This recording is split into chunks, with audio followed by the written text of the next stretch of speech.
Hilltop outsourcing हिंसा मामले में पुलिस रेस। मामले में लगातार हो रही जांच।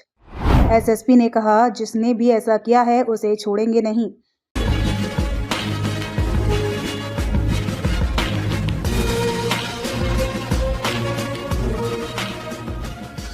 बीसीसीएल एरिया 3 के बाबूडीह में संचालित हिलटॉप आउटसोर्सिंग में 9 जनवरी को हुए हिंसक झड़प और बाघमारा एसडीपीओ पर हमला की घटना की जांच लगातार जारी है।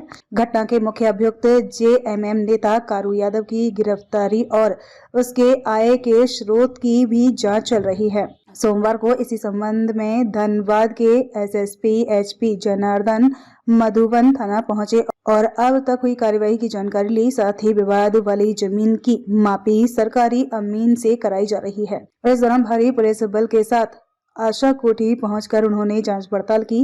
मौके पर ग्रामीण एसपी, ट्रैफिक डीएसपी और मुख्यालय 1 डीएसपी मौजूद रहे। इस मामले को लेकर एसएसपी ने बताया कि 9 जनवरी को हिलटॉप आउटसोर्सिंग में 2 पक्षों में हिंसक झड़प की घटना हुई थी। साथ ही सांसद कार्यालय को आग लगा दिया गया था और बाघमारा एसडीपीओ पर भी हमला कर उन्हें भी गंभीर रूप से घायल कर दिया था। इस घटना की जांच को लेकर 30 टीम बनाई गई है जो इसकी जांच कर रही है। अब तक 7 एफआईआर दर्ज किया गया है।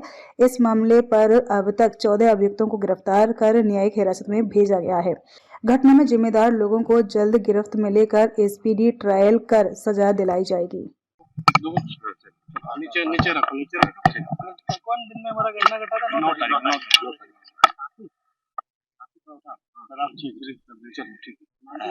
जैसे कि आपको पता है 9 तारीख को धर्माबांध और मधुबन बॉर्डर पर हिलटॉप कंपनी का काम चलने को लेकर 2 गुट के बीच में झगड़ा हुआ था, गोलीबारी हुआ था एवं बमबारी हुआ था।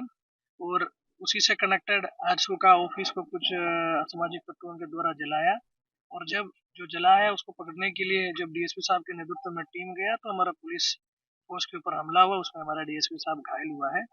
उसी परिप्रेक्ष्य में टोटल हमारे यहाँ पे 7 एफआईआर हुआ है और हम लोग अभी तक टोटल 14 आदमी को गिरफ्तार किया है। हमारा टोटल 30+ टीम जो भी आदमी इस केस में इन्वॉल्व है उसको ट्रैक करने में और उसको अरेस्ट करने में आज के दिन में हम लोग काम कर रहा है।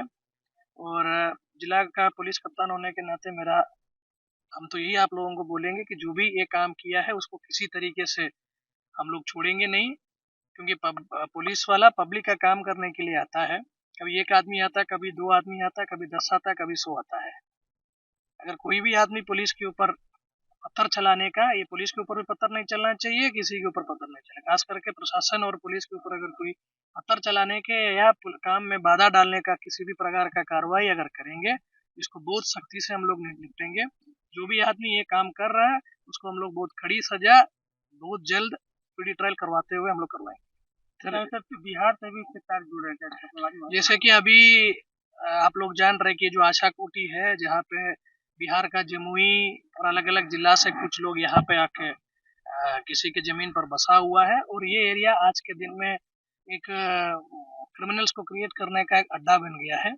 यहाँ का लोग ऑर्गेनाइज तरीके से कोयला चोरी भी करवा रहा था और इधर उधर कोयला का काम करने वाला कंपनी को डराने धमकाते हुए वहाँ पे वर्चस्व अपना स्थापित करने का कोशिश लगातार किया जा रहा था।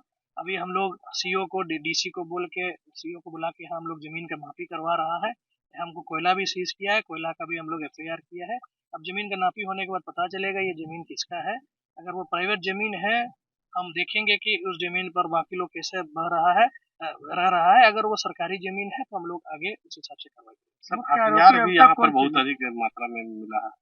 हथियार अभी उस टाइप का कुछ मिला नहीं है। जो कांड होने के बाद कुछ बम का रिकवरी हुआ है, कुछ गोली का रिकवरी हुआ है। जरूर इन लोगों के पास हथियार होगा कहीं पे छिपा के रखा हुआ है, वो भी निकालने का प्रयास होगा। अभी तक जो भी मामले अभी तक है, मुख्य आरोपी कौन हुआ? तो मुख्य आरोपी जैसे आप लोग देख रहे हैं कि 2 ग्रुप का बीच का झगड़ा है। हिलटॉप कंपनी में काम को लेकर झगड़ा हुआ था और अभी डीएसपी साहब को जो चोट लगा है उसमें ग्रुप को इकट्ठा करना और मॉब को क्रिएट करना में कारू यादव का रोल था। अभी हम लोग कारू यादव के साथ साथ जो वहाँ पे जो सबसे पहले प्रॉब्लम क्रिएट किया है, जो दूसरा गुट में उसका भी मेन सरगना को हम लोग आइडेंटिफाई किया, उसके ऊपर हम लोग सांसद और जीएम का क्या रोल नजर आ रहा है? अब जैसे कि ऑलरेडी वहाँ पे लोगों को समस्या था, लोग अपना समस्या जीएम के सामने और सीओ के सामने, एसडीओ के सामने और सांसद के सामने रखा था और उसमें एसडीओ के द्वारा सीओ के तरफ लोगों को मैसेज भिजवाया ताकि जब तक पब्लिक का समस्या का निदान नहीं होगा वहाँ काम नहीं होगा। उसके बावजूद वहाँ पे जीएम के द्वारा बिना थाना को सूचना दिया गया, बिना सीओ को भी सूचना दिए बिना ये वहाँ पे काम करवाया और इस टाइप का एक झगड़ा क्रिएट करने के लिए एक मौका क्रिएट किया। उसके लिए वो जरूर रिस्पॉन्सिबल है। हम लोग इस एंगल पर हम लोग चेक कर रहे हैं कि उनका इसमें क्या स्वार्थ है, उसी के चलते वो काम करवाए। हम लोग उसमें जांच सीसीटीवी फुटेज ये सब इन्वेस्टिगेशन का पार्ट है। इन्वेस्टिगेशन में जो भी आएगा हम आपके सामने अभी नहीं रखेंगे। जब इन्वेस्टिगेशन कंप्लीट होने के वजह हमारा सब क्रिमिनल लोगों को हम लोग अरेस्ट करके भेजेंगे, उसके बाद आपके साथ आएगा। एसडीपीओ सर का स्थिति क्या स्थिति है? जैसे कि एफआईआर कुछ लोगों का कहना था कि सांसद एक दिन यहाँ पे आया हुआ था और उसके बाद ये सब लोगों का कहने के आधार पर हम लोग किया है कि वहाँ का लोगों को बोला गया कि जब तक आप लोगों का पैसा का ये नहीं होगा तब तक वहाँ पे काम नहीं होगा। उसी को लेके भी कुछ लोग बहकाव में आ गया है। उसी के चलते वो लोग उस दिन जब काम वहाँ पर हो रहा था हरवा हथियार के साथ आया था और यहाँ पे वो अपना बल का प्रयोग करते हुए काम रोकने का प्रयास किया। इस पे अभी एसडीओ के संसद के ऊपर हम लोग एफआईआर किया और संसद का रोल बेसिकली इसमें क्या है वो हम जांच का विषय है, जांच हम लोग कर रहे हैं। अब ये तो लगातार हम बोला है कि हमारा 30 टीम इसमें जो भी आदमी इन्वॉल्व है, जैसे कि आप लोगों को पता है 120 प्लस आदमी के ऊपर हम लोग नामजद एफआईआर किया है। लगातार उसको पकड़ने के लिए हमारा टीम बाहर है। डेली अरेस्ट होगा, डेली हम लोगों को जो इसमें इन्वॉल्व है उसको जेल भेजते हैं।